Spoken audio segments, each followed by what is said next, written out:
Naranasan mo na bang hindi ma-appreciate ang kabutihan at malasakit na ginagawa mo sa kanila? Narito ang sagot ng Mindplay PH na mag-a-unlock at magbibigay lakas at talino sa pinagdadaanan mo.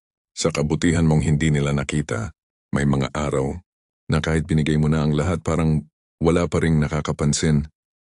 Yung tipong pilit mong pinapakinggan ang problema nila, pero pag ikaw na ang may hinanakit, tahimik ang mundo. At minsan mapapaisip ka, May mali ba sa akin? bakit parang hindi nila nakikita ang kabutihan ko? Pero teka, hindi ka mabait dahil gusto mo ng kapalit. Hindi ka nagmamalasakit dahil may inaasahan ka. Ganyan ka talaga. At yan ang hindi kayang tumbasan ng kahit sino.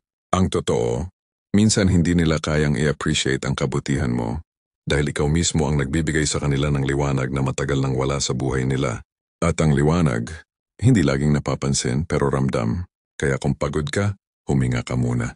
Hindi ka hinaanang magpahinga. Hindi ka selfish kapag minahal mo ang sarili mo.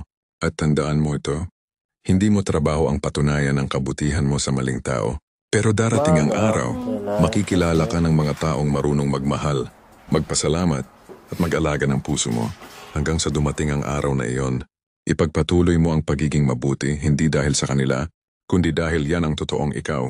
Hindi aksidente ang dumaan ako sa wall mo. Alam ng Diyos may pinagdadaanan ka, kaya niloob niya talaga na dumaan ako sa wall mo. Kaya panahon na para ilabas mo ang bigat na pinagdadaanan mo. Mag-iwan ka ng message sa akin at sasagutin ko ito sa susunod nating video upang magbigay ng lakas at confidence sa inyo. Huwag kalimutan mag-follow at like sa Mindplay PH na palaging mag-A-unlocked ang kaisipan nyo